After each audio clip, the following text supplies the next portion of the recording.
Juro solemnemente que mis intenciones no son buenas.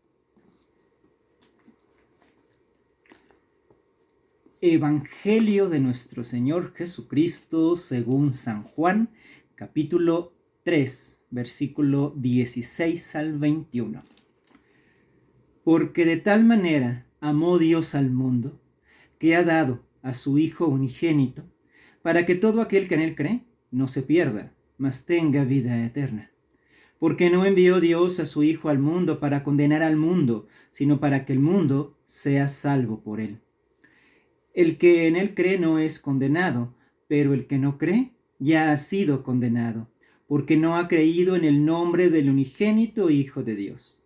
Y esta es la condenación, que la luz vino al mundo, y los hombres amaron más las tinieblas que la luz, porque sus obras eran malas.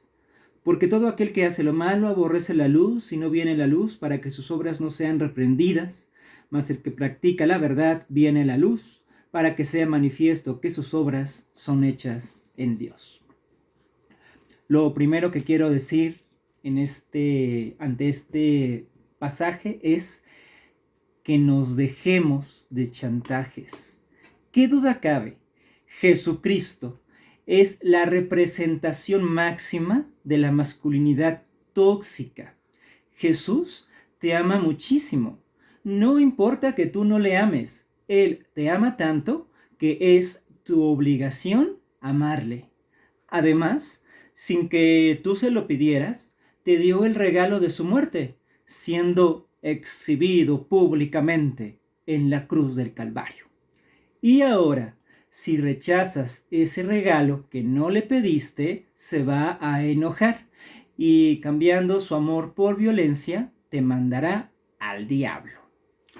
Dejémoslo claro, si Cristo te ama y solo por ese motivo quiere obligarte a que tú lo ames, creyente, date cuenta, eso no es amor, es chantaje y violencia emocional.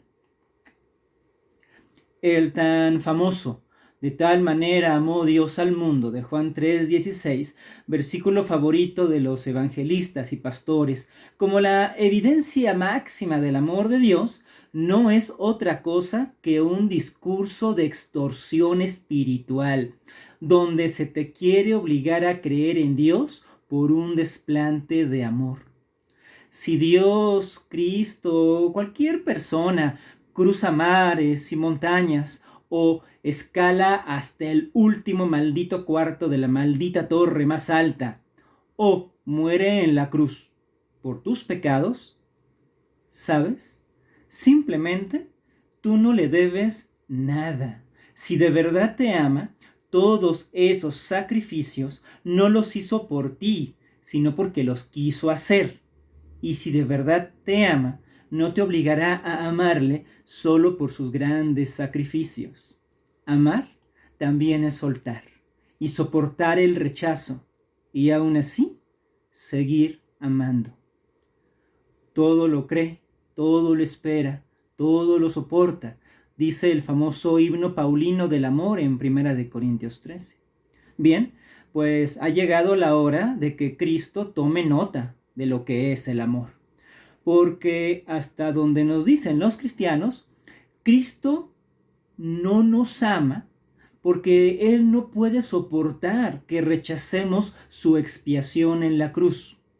Si creemos en Él, siguiendo el juego de su chantajista regalo no solicitado, todo será miel sobre hojuelas. El Padre nos amará y nos dará la vida eterna. Pero si rechazamos a Cristo, entonces somos unos necios, cuyo destino será el lago de azufre y fuego, preparado para el diablo y sus ángeles.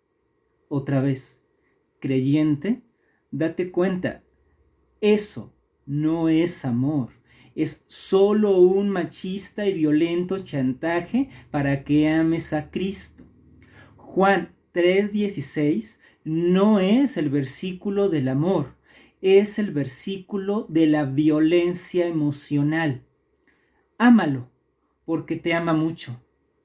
No, Si de verdad fuera amor, no habría obligación. Estamos hablando de un amor que parece estar fríamente calculado. ¿Y cómo llegamos a este punto en el que Cristo nos apunta con una cruz en la cabeza para obligarnos a amarlo? Se debe al desarrollo histórico de lo que se denomina doctrina de la expiación. Y me voy a meter aquí en algunos argumentos teológicos. Espero que no sea demasiado aburrido para ustedes, pero es importante que entendamos de dónde viene este chantaje. La forma clásica de la doctrina de la expiación se la debemos a un teólogo del siglo XII, después de Cristo, llamado Anselmo de Canterbury, en un famosísimo ensayo titulado Cur Deus Homo, o ¿Por qué Dios se hizo hombre? Según Anselmo y el resto de los teólogos de la antigüedad, el pecado que los seres humanos hemos cometido ha ofendido a la gloria de Dios. Y como decía posteriormente Santo Tomás de Aquino, lo más adecuado es que ese pecado sea castigado, porque Romanos 6:23 nos dice que la paga del pecado es muerte. Entonces, damas y caballeros, estamos hablando de contabilidad. El pecado exige una paga. En griego se lee opsonia, una palabra que en la variante koiné de los tiempos del Nuevo Testamento significaba presupuesto. Era el monto de dinero necesario para comprar alimentos o para pagar el salario de los soldados. Resulta, por tanto, que nuestro pecado nos ha endeudado ante Dios y debemos pagarle el precio de haber roto el vidrio de su ventana del honor divino. Así, según el cristianismo, todos los seres humanos nacemos con deudas. Y a los banqueros esto les encanta. Antes de Anselmo, Orígenes de Alejandría pensaba que el pecado humano nos había endeudado, pero no ante Dios, sino ante el diablo, y que por lo tanto éramos propiedad de Satanás. De esta forma, cuando Cristo muere en la cruz, hace el pago de un rescate y nos libera de las garras del demonio. Pero Anselmo no está convencido de esto y se pregunta, ¿por qué demonios Cristo tendría que pagarle algo al demonio? Por eso Anselmo nos hace deudores a nosotros directamente de la cartera de clientes de Dios. Entonces Cristo muere en la cruz y con su sangre derramada paga el precio por nuestros pecados ante Dios. Hablando desde la teoría contable, la muerte de Cristo es un activo o ingreso que supera nuestro pasivo o deuda. Es decir, la muerte de Cristo es supererogatoria. Jesús pagó mi deuda, como dice el himno. En Estados Unidos había un documento financiero que se utilizaba en estos casos y se llamaba Payable on Debt, literalmente pagaré de muerte, que representaba la cancelación total de una deuda. Payable on Debt se abrevia POD, y por eso la banda autora de canciones como Satellite o The Youth of the Nation se llama así. Ahora bien, a la contabilidad añadámosle la pena judicial, como recientemente el polemista que quiere ser apologista pero solamente llega a polemista, William Lane Craig, ha insistido en su defensa hacia lo que se conoce como sustitución penal.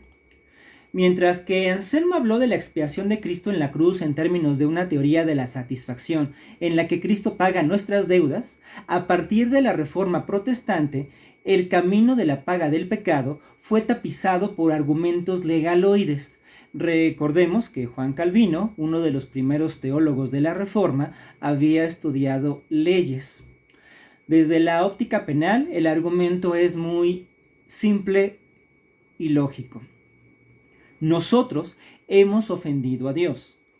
El pecado merece un castigo. Ese castigo es la muerte.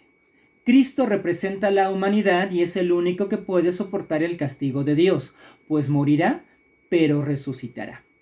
Como Dios descarga su ira en Cristo y le hace pagar por nuestros pecados la justicia penal, ha sido satisfecha. O en palabras de Craig, se cumplen los fundamentos ontológicos de la carga moral. Háganme el favor, un fundamento ontológico para la moralidad. Sin embargo, el corolario de la tesis es que Cristo pudo resucitar tras morir. Entonces la paga del pecado ha sido realizada, Cristo sigue vivo y por lo tanto, como dice la pregunta 92 del Catecismo de Heidelberg, Él es quien nos libra ahora del pecado. Como podemos ver hasta aquí, la muerte de Cristo se ha hecho escandalosamente racionalista. Esa es la palabra correcta. La doctrina de la expiación en todas sus variedades es racionalista, saturada de cálculos contables y argumentaciones jurídicas. Un amor tan fríamente calculado deja de ser amor. Como escribía Søren Kierkegaard, ese príncipe danés en sus discursos consignados en el libro Las obras del amor. El amor, dice Kierkegaard, es un asunto de la conciencia y por tanto no es un asunto del instinto y la inclinación ni del sentimiento, ni un asunto del cálculo racional. Ni la doctrina de la expiación por satisfacción, ni el dogma de la sustitución penal son expresiones del amor de Dios, sino solo fríos cálculos de un acreedor o de un juez. Creyente, date cuenta, eso no es amor. Pero aquí no para la cosa. Ahora tenemos que preguntarnos, ¿Cristo murió por todo el mundo o solo murió por unos cuantos? Quienes afirman que Cristo no murió por todo el mundo, sino solo por los elegidos o predestinados, como hacen principalmente algunos calvinistas, ellos quedan como unos desalmados y perversos que consideran que Dios ha elegido a un número de personas para el infierno sin posibilidad de redención. Pero quienes defienden que Cristo murió por todo el mundo se enfrentan al terrible hecho de que no todo el mundo es cristiano. Entonces, ¿cómo responden los arminianos despistados, quienes representan esta hipócrita postura del Cristo te ama? Pues, ¿cómo responden al hecho de que no todo el mundo sea cristiano? Diciendo que si no aceptas a Cristo en tu corazón y haces buenas obras, tú te vas a ir al infierno por tu propia decisión. Dios respeta tanto tu libre albedrío que si quieres irte a meter a las llamas del Averno, Él no te detendrá. Es tu decisión arder por toda la eternidad. What the fuck? ¿Qué Dios amoroso dejaría que alguien a quien supuestamente ama se arroje de cabeza a un horno ardiendo? Pues el Dios de los arminianos.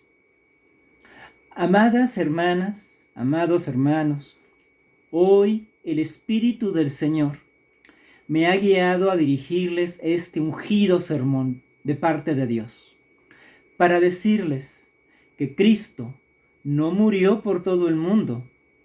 De hecho, Cristo no murió por su pueblo elegido. Cristo no murió por ti, porque Cristo no murió por nadie. Cristo murió porque le dio la gana.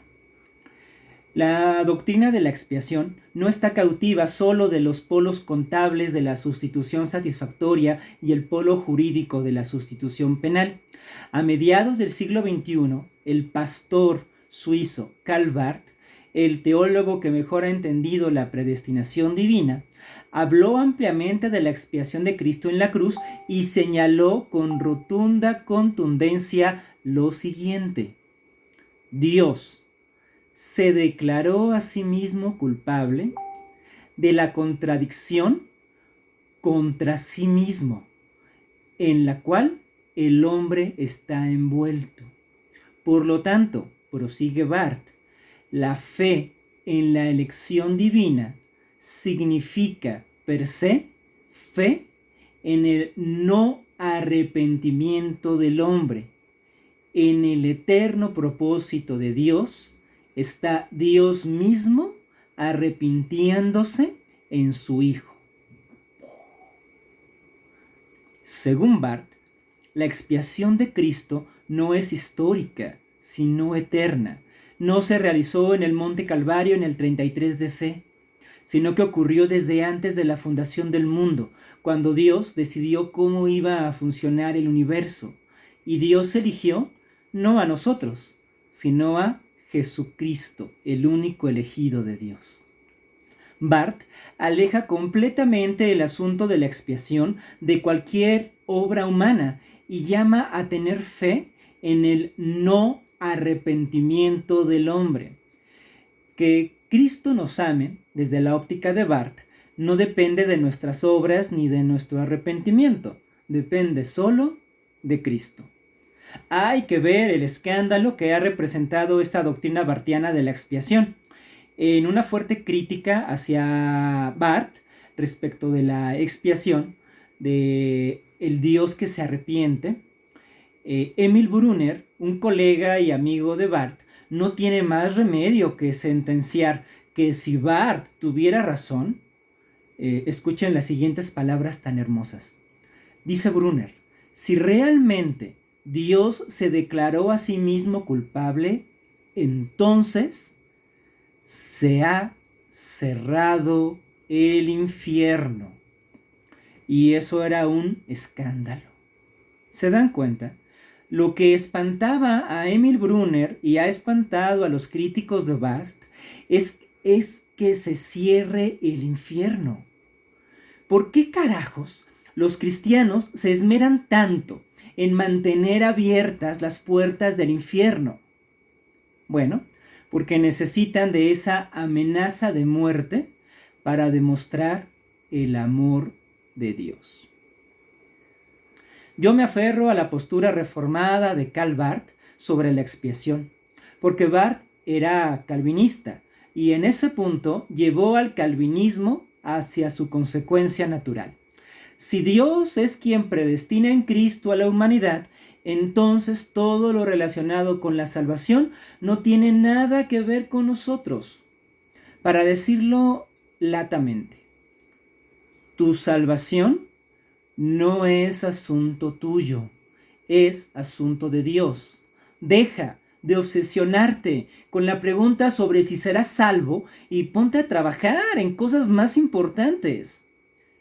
Por eso quiero decirte, amado hermano, amada hermana, en todo lo que tiene que ver con la salvación de tu alma, deja de meter las narices donde no te importa. Tu salvación no es tu problema, es problema de Dios y de Cristo, que ellos se hagan cargo. Por lo tanto, y esto ya lo digo específicamente yo, no culpo a ningún teólogo por lo que estoy a punto de decir, Cristo no murió por ti. Volviendo con nuestro macho tóxico favorito, Cristo, ahora podemos nosotros predicarle el evangelio de amor. Y he escrito algo para Cristo, algo que nace desde mi corazón. No sé si una misiva, es un mensaje que en este domingo yo quiero decirle a Cristo, porque Cristo, tengo algo que decirte.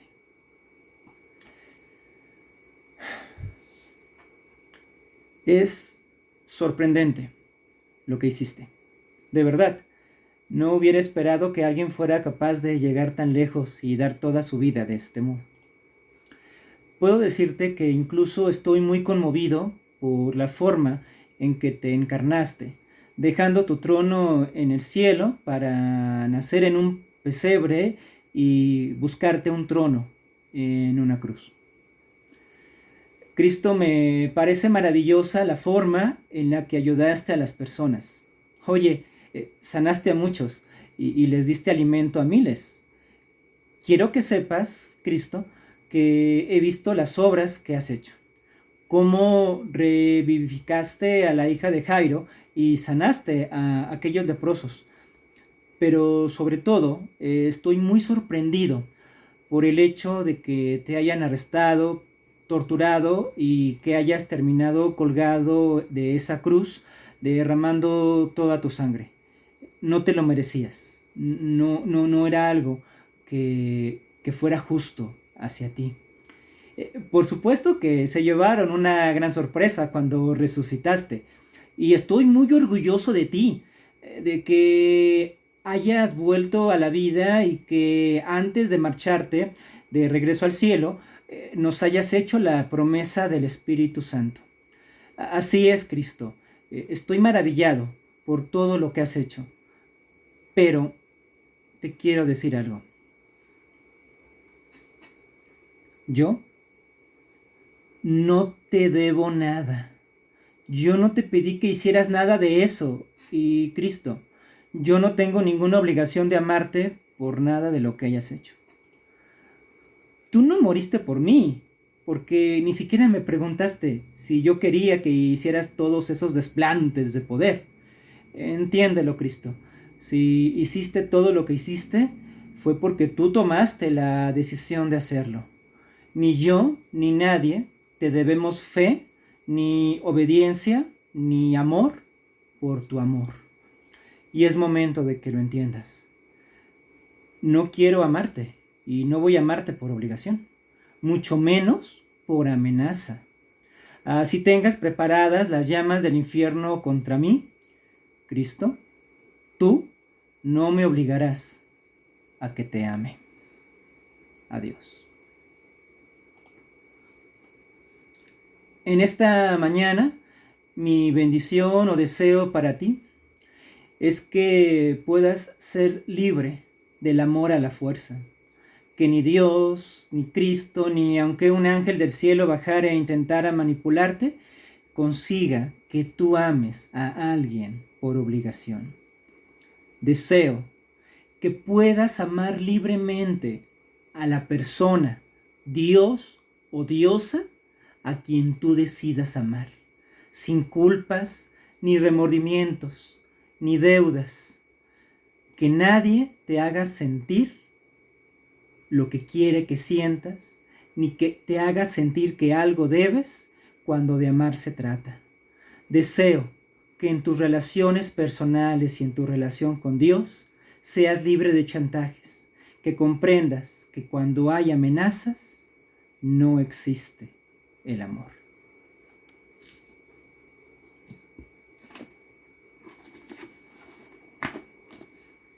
Travesura realizada.